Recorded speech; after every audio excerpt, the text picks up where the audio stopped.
እግዚአብሔር ለምን ሰይጣን እንዲፈትነን ምን ይልለታል ነው? ይፈቅድለታል ነው። የመጀመሪያው ነፃ ፈቃድ ስለሰጠን ነው።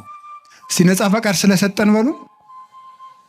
ምን ነፃ ፈቃድ ስለሰጠን ወይም ሰው ስለሆን ነው እንድንፈተን የፈቀደው እግዚአብሔር። ሰይጣን እንዲፈትነን ለምን ይፈቅዳል ሲባል ሰው ስለሆን። ይሄ ማለት ምን ማለት እንደሆነ ታውቃላችሁ? እግዚአብሔርን ስለምንመስል ነው። ኦሪት ዘፍጥረት ምዕራፍ 1 ቁጥር 26 ላይ እንደተጻፈው እግዚአብሔር እኛን የፈጠረን በአርአያውና በመልኩ ነው። በአርአያውና በመልኩ ነው። በአርአያውና በመልኩ ማለት ራሱን የቻለ ብዙ ነገር ነው ያለው። በመልኩ ፈጠረን ከምንልባቸው መንገዶች አንዱ ምንድን ነው ይመስላችኋል? በአርአያ በምሳሌ ፈጠረ አንዱ እግዚአብሔር የወደደውን ለማድረግ አስገዳጅ የሌለው ነው። እግዚ ዘይግዕዝዎ ነው። ነፃ የማያወጡት ንጉሥ ነው። ገዥ የለበትም፣ አስገዳጅ የለበትም። እግዚአብሔር የፈቀደውን ሲሰራ አስገዳጅ እንደሌለበት የሰው ልጅም የፈቀደውን እንዲሰራ አስገዳጅ ሊኖርበት አይገባም። መምረጥ አለበት። ለምን? እግዚአብሔርን መምሰል የሚችል መምሰል የተሰጠው ምርጫ ያለው ውድ ፍጡር ነው። ትልቅ ፍጡር ነው። አንዱ ትልቅነታችን መምረጥ መቻላችን ነው። መምረጥ ካልቻልን እንስሳ ነን ማለት ነው። አውሬ ነን፣ ድንጋይ ነን ማለት ነው። ወይም እንጨት ነን፣ ወይም ይሄ ጠፈር ነን፣ ወይም ፀሐይ ነን። ፀሐይ ምርጫ የላትም። ጨረቃ ምርጫ የላትም። ከዋክብት ምርጫ የላቸውም። እጽዋት ምርጫ የላቸውም። አንበሳ፣ ዘንዶ፣ አውሬ፣ በግ፣ ከብት ምርጫ የላቸውም። ሰው ምርጫ ያለው ትልቅ ፍጡር ነው። በምርጫችንም እግዚአብሔርን እንመስላለን። ስለዚህ ክፉ ነገር እንዲመጣ ያደረገው መምረጥ የምትችል ልዩ ፍጡር ነህ፣ የመምረጥ ችሎታ ሰጥቻለሁ ነው። ያንን ለማክበር ነው። ወረሳ ያላቲ ከመትግበር ፈቃዳ እንዘ አልቦ ዘይሄይላ። ማንም ሳያስገድዳት ነፍስን የወደደችውን እንድትሰራ ስልጣን ሰጣት ይላል መቅደመ ወንጌል ላይ። የሰው ነፍስ ማንም ሳያስገድዳት የፈለገችውን እንድትሰራ ምርጫ ሰጥቷታል። ስለዚህ እግዚአብሔር እኛ እኮ ምርጫ መስጠቱ እሱንም እንድንመርጥ፣ ክፋትንም እንድንመርጥ፣ በጎንም እንድንመርጥ፣ መወሰን እንድንችል ውሳኔ የመወሰን ስልጣን የተሰጠን ልዩ ፍጡሮች መሆናችንን ለማመልከት ፈቃዳችንን ለማክበር ስልጣን ለመስጠት ክፉም እንዲመጣ ወደኛ ፈቀደ፣ በጎም ወደኛ እንዲመጣ ፈቀደ ማለት ነው። እንዲህ ይላል ኦሪት ዘዳግም ምዕራፍ 30 ቁጥር 19 ላይ አሰም ለከ ሰማየ ወምድረ ወእሰሚ በቅድሜከ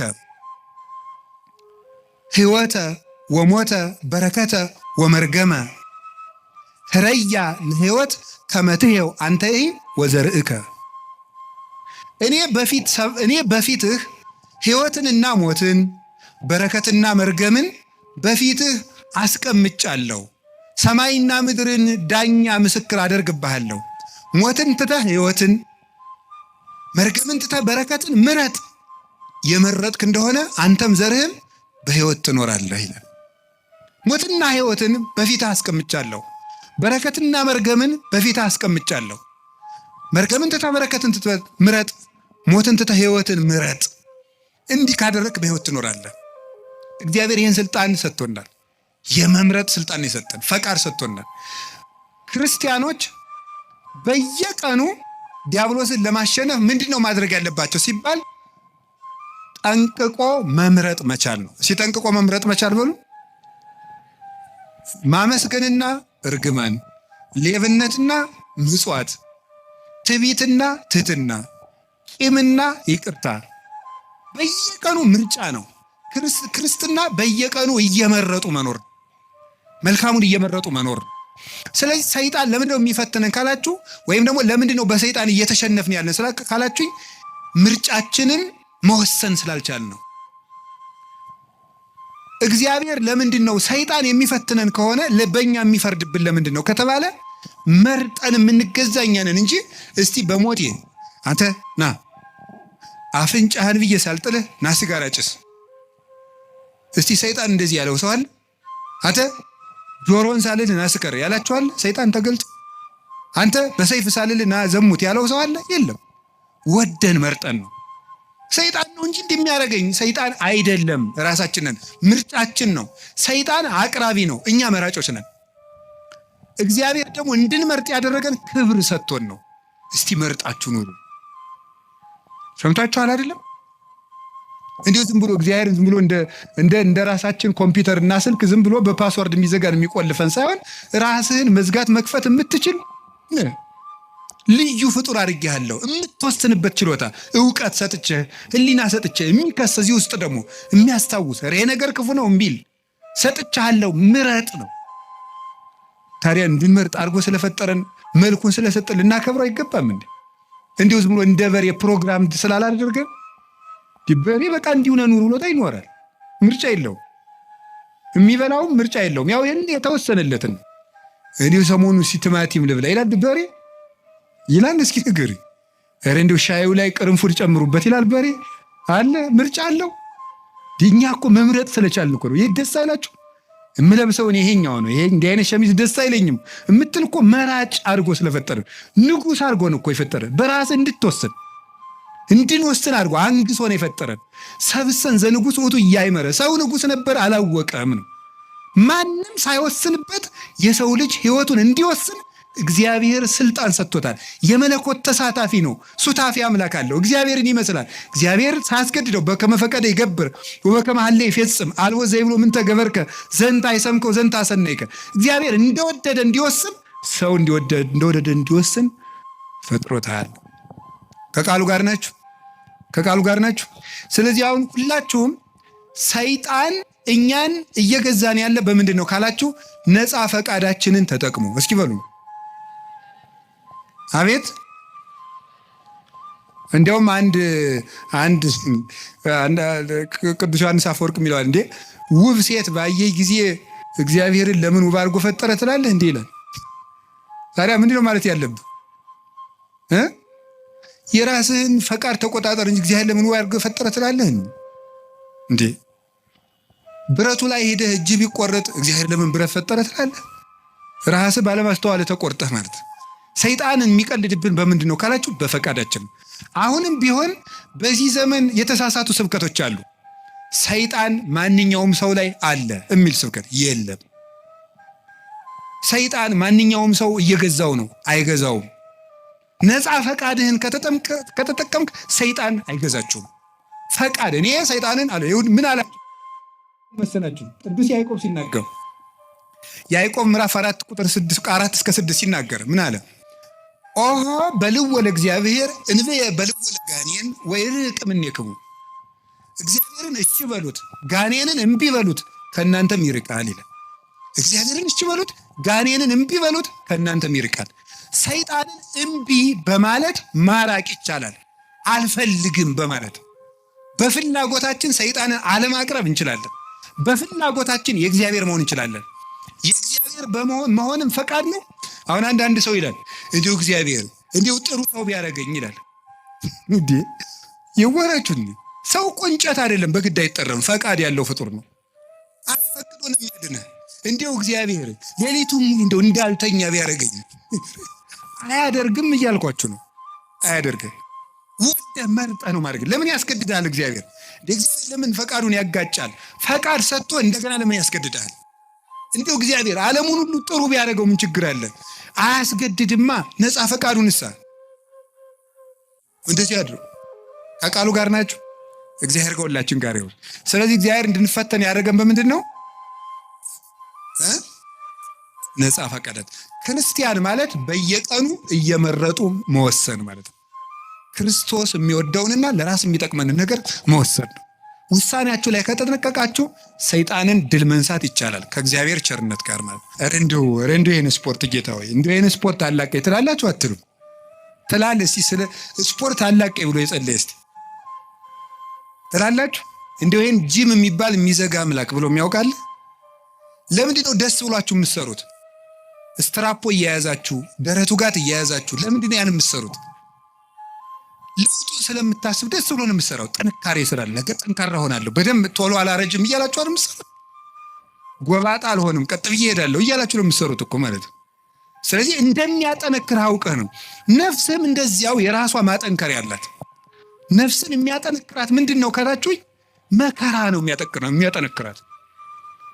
ወምንዳቤ አርሃበሊተ ሰፊ ልቡና የሚገኘው ከመፈተን ነው። ተፈትኖ የማያውቅ ሰው አትንኩ ባይ ነው። ከሰው ጋር መኖር አይችልም። ስለዚህ እግዚአብሔር ከመከራዬ የተነሳ አሰፋልኝ ያለ ቅዱስ ዳዊት ለዚህ ነው። መከራ ትዕግስትን እንዲያደርግ፣ ትዕግስትን ተስፋን እንዲያደርግ እናውቃለን። ተስፋ ደግሞ አያሳፍርም ይላል ቅዱስ ጳውሎስ። መከራ ትዕግስትን ያደርጋል። ትዕግስት እንድናገኝ፣ ብርቱ እንድንሆን። የሰው ልጅ እንደ አትክልት ነው። አረጋዊ መንፈሳዊ እንደሚናገረው አትክልት በፀሐይ ብቻ ማደግ አይችልም፣ ይደርቃል። በዝናብ ብቻ ማደግ አይችልም፣ ሽባ ይሆናል። ስለዚህ ዝናቡ ያበቅልና ያሳድገዋል፣ ፀሐዩ ያበስለውና እንዲያፈራ ያደርጋል። ስለዚህ ሐሩሩን መከራ አድርጉት፣ ዝናቡን ደግሞ የእግዚአብሔርን ቸርነት አድርጉት። ሰው ሁልጊዜ ቸርነቱን ብቻ ቢያደርግለት፣ መከራ ሳይመጣበት ብቻ ቢጠብቀው የሰው ልጅ ልፍስፍስ ይሆናል፣ ሰነፍ ይሆናል። ዝም ብሎ መከራ ብቻ ቢመጣ ደግሞ ተስፋ ይቆርጣል። ስለዚህ እግዚአብሔር ምን ያደርጋል? ሰው አትክልት ነውና አትክልቱን ለማሳደግ ከመከራውም ጥቂት ጥበቃውንም ሳያቋርጥ ሁለቱንም እንዲፈራረቁ ያደርጋል። ክረምትና በጋን አላቋርጥም ብሎ ለኖህ የነገረው ይህን ነው። ክረምትና በጋ መፈራረቃቸው ክረምት ብቻ በጋ ብቻም አይደለም። ክረምትም በጋም የራሳቸው ጥቅም አላቸው። በጋ መከራ ነው፣ ክረምት ደግሞ ቸርነት ነው። ሁለቱም ደግሞ ተፈራርቀው ይተረጎማሉ ተለውጠው። ስለዚህ እግዚአብሔር እንደዚህ የሚያደርገው ለምንድን ሳለ እንድንበስል ከመመከራ ለሃይማኖት ጥቅሙ ቅዱስ ጴጥሮስ እንደተናገረ ወርቅ የሚጠነክረው በመከራ ነው፣ ተፈትኖ ነው የሚጠነክረው። እኛም ጠንካራ ክርስቲያኖች እንድንሆን ስለሚፈልግ ክፉ ነገር ወደኛ እንዲመጣ ያደርጋል። ከቃሉ ጋር ናችሁ? እግዚአብሔር ከሁላችን ጋር ይሁን። ገበሬ እንዴት እርሻ እንደሚያስለምዱ ብታውቁ ተመስገን ነው። እኔ ገጠር ስላደኩኝ አባቶች ልጁን ቁጥቋጦ ለማስተማር አጣጥ አጋብ የሚባል እሾህ አለ። እጁን ያስጨብጠዋል። እሱ አሁን ነው የሚያስጨብጠው እኮ ያዘው ይለዋል። ከዚህ በኋላ ምን ይሆናል? መጨረሻ ላይ በቃ ምንም ነገር እልፍ የማይበሳው ይኖረዋል ማለት ነው። ወታደሮችን እንዴት እንደሚያሰለጥኗቸው ታውቃላችሁ አይደል? የታየኸው መጽሐፍ ቅዱስ ነግሮኝ ነው እንጂ እኔ ወታደር አላየሁም። ክርስትና ከተመሰለባቸው ምክንያቶች አንዱ ምንድነው? ወታደርነት፣ ውትድርና ነው፣ አርበኝነት ነው ያን የወከለው። ስለዚህ ለፍቶ ውሃ ጥሙን ችሎ ሩጦ ተሸክሞ እየሮጠ ተራራ እየወጣ ቁልቁለት እየወረደ በበረዶ እየረጠ በፀሐዩ እየሮጠ ነው የሚለምደው። ለምንድነው ሲባል ጠንካራ ድል የማይነሳ እንዲሆን። እስመ ይኮነ ቀትልነ እምኀበ ሥጋ ወደም፣ ውጊያችን ከስጋና ከደም ጋር አይደለም። አላ ምስለ መኳንንት ርኩሳት እለ ይኮንንዎ፣ ለጽልመት ጨለማውን ከሚገዙት ከአጋንንት ጋር ነው ውጊያችን። ለስጋዊ ውጊያ ስጋዊ ብርታት እንደሚያስፈልገው ለመንፈሳዊ ውጊያ መንፈሳዊ ብርታት ያስፈልገዋል። እግዚአብሔር ለምንድን ነው ፈተና እንዲመጣ የሚያሰርገው ካላችሁኝ፣ ሊያጠነክረን ስለሚፈልግ ነው። ወርቅ በእሳት ተፈትኖ እንደሚጠራ በመከራችሁ የተፈተነ ሃይማኖታችሁ ጌታችን መድኃኒታችን ኢየሱስ ክርስቶስ በመጣ ጊዜ በክብርና በምስጋና እንድትገለጡ ያደርጋችኋል ይላል። እስመ መከራሃ ለሃይማኖትክሙ ትትረከቡ ሀለወክሙ በስብሐት ወበውዳሴ አመ ያስተርኢ እግዚእነ ኢየሱስ ክርስቶስ ከመ ወርቅ ንጹሕ ዘይትበደር ሳመከርዎ በእሳት። በእሳት እንደተፈተነ ወርቅ ንጹሕ፣ በእሳት ተፈትኖ ንጹሕ ወርቅ የተፈተነው እምነታችሁ ጌታችን ኢየሱስ ክርስቶስ በመጣ ጊዜ በክብር እንድትገለጡ ያደርጋችኋል ይላል። ስለዚህ ለምንድን ነው እንድንፈተን ያደርጋችኋል? እንድንጠነክር ነው። ከቃሉ ጋር ናችሁ? እግዚአብሔር ከሁላችን ጋር ይሁን። እግዚአብሔር ጠንካራ ያደርገን። መከራ ጥንካሬ ትዕግስት ይሰጣል። ትዕግስት ተስፋ ይሰጣል። ተስፋ ደግሞ አያሳፍርም። ተስፋም ክርስቶስ ነው። ሶስተኛ 5 ናቸው። ከዚያ ጨርሳለሁ። ሶስተኛ ለምንድን ነው ጌታ በሰይጣን እንድንፈተን ወይም ሰይጣን እንዲፈትነን የሚፈቅድለት ለምንድን ነው ስትሉም ክርስቶስን እንድንመስል ነው። ጌታችን መድኃኒታችን ኢየሱስ ክርስቶስን እንድንመስለው እንፈተናለን። ክርስቶስን መምሰል እምከመ አርአይነ ሕማመ ምስሌሁ ንኤሪ ክብረ ምስሌሁ። ከሱ ጋር መከራ ከተቀበል፣ ከሱ ጋር ከሞትን፣ በመከራ ከተባበር ከሱ ጋር እንነሳለን ይላል።